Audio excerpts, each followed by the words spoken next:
Our remote starter is complete in our 2012 Jeep Wrangler. I'm going to show you what we've got. To start the vehicle from the OEM remote, simply lock the doors 3 times. This will trigger the remote starter to start the vehicle. You can also shut it off the same way, pressing the lock button 3 times. Okay, we've programmed our single button long range remote into the system as well. To start the vehicle with a single button, press and hold the single button for 3 seconds. This will also trigger the remote starter to start the vehicle. You can also shut it off from our single button remote as well. Now we've also programmed in a 5-button remote just to show you how that would work. With our 5-button remote, we would press the lock button. It would lock all the doors. When we come back to the vehicle, we press the unlock button. It will unlock all of the doors. It will also leave the parking lights on for 30 seconds, lighting your way to the vehicle. We're going to go ahead and lock the vehicle with our 5 button, and we're going to start it. To start it, we're going to press the bottom button and hold it for 3 seconds. This will trigger remote starting of the vehicle also. And we can also turn the vehicle off. We're putting a Idatalink remote starter coupled to a Crimestopper LC Pro 1 in a 2012 Jeep Wrangler. It's going to support starting from the OEM remote. It's going to also support our single button long range remote, and it's going to support our 5-button Crimestopper remote. Now this product comes ready to install right out of the box. We can literally remove it from the box, plug it in, and have it working in 10 minutes. Programming is done. It's flash programmed. All the options you need are enabled. It's ready to go. Doing an installation on a 2012 Jeep Wrangler. I'm going to show you the disassembly.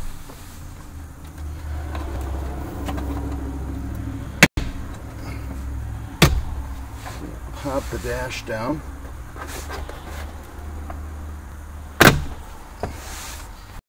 Remove the dash panel. Remove 2 10mm.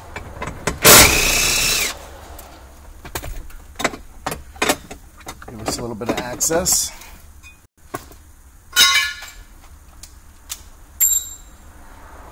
We're also going to remove the torque screws from the steering column.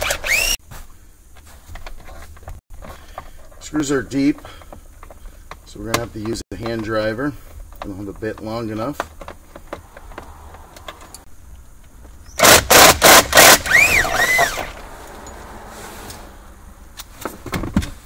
Okay, once the screws are out of the steering column plastic, we'll split the column by pressing on the seam while we pull down.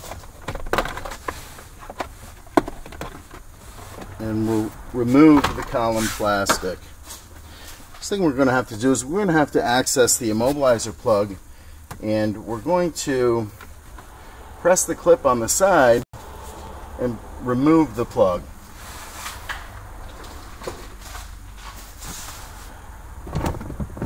I'm going to use my pick tool to push the clip,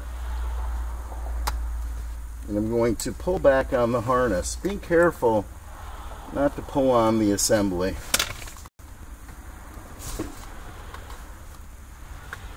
Okay. At that point, we're ready to plug in the remote starter. Okay, we're dealing with 2 plugs on our Idatalink harness. We're going to plug the ignition plug from the harness into the ignition on the vehicle. We're going to press it in until it locks firmly. We're going to plug the vehicle's immobilizer plug into our Idatalink box. At this point, we're ready to program the remote starter. At this point, we're ready to program our Idatalink ALCA. To program the ALCA, we're going to place the OEM key in the ignition, and we're going to turn the ignition to the on position. The green light will flash on the Idatalink module. We'll then shut the key off, remove it from the ignition, and we're going to press the unlock button on the remote. This will complete the programming. The green light will go out. From this point forward, the remote starter is ready to use. We've completed our remote starter installation. We can go ahead and test the remote starter by locking the doors 3 times with the OEM remote. This will trigger the remote starter and the Idatalink module to start your vehicle.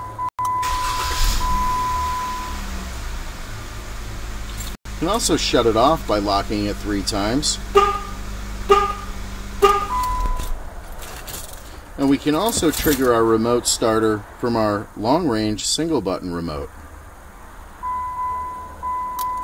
by pressing and holding for 3 seconds.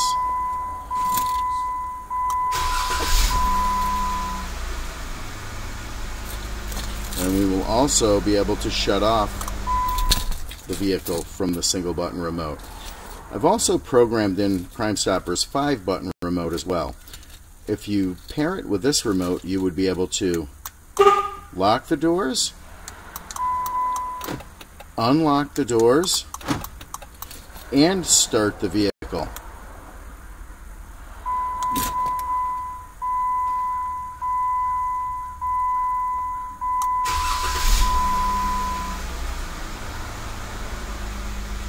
This system is available on pluginstarters.com. Okay, we're going to put this Idatalink junction box up behind the transponder assembly. We're going to use our super long 14-inch zips to secure it to this assembly. This will make it easier to reassemble this vehicle. You want to be careful when you're doing this. You definitely don't want to pull on this box.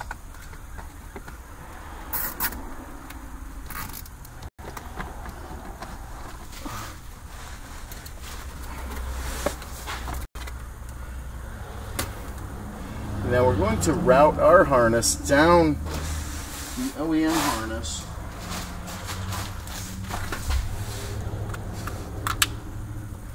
And we're going to zip it with large zip ties.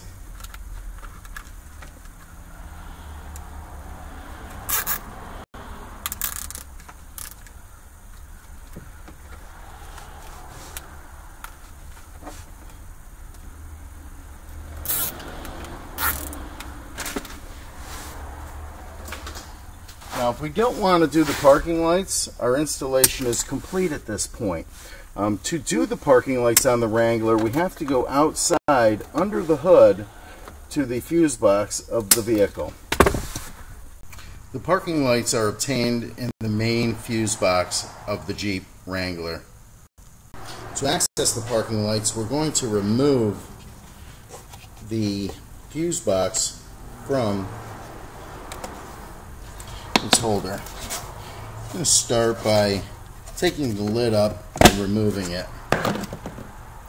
Then we're going to release the clips that hold it in. There's 4 clips.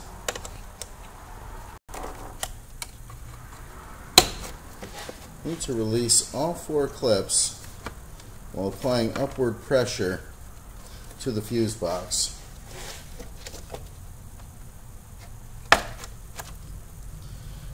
When we release all 4 clips, we should be able to pull the whole fuse box assembly up.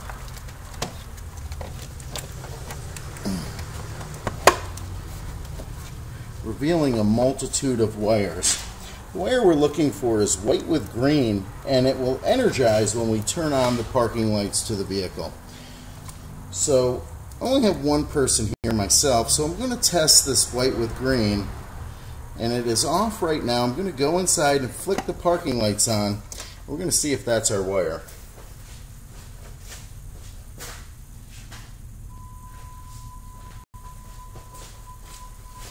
Okay, we've turned the parking lights on, and we're going to retest the same wire.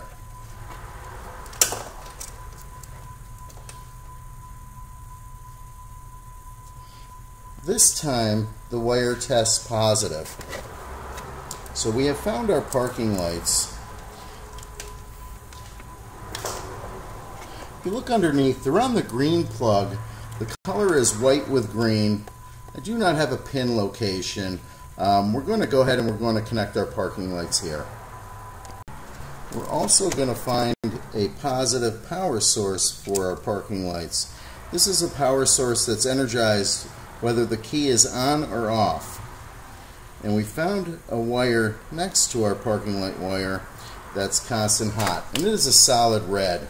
We're going to go ahead and we're going to apply a tap to this wire as well.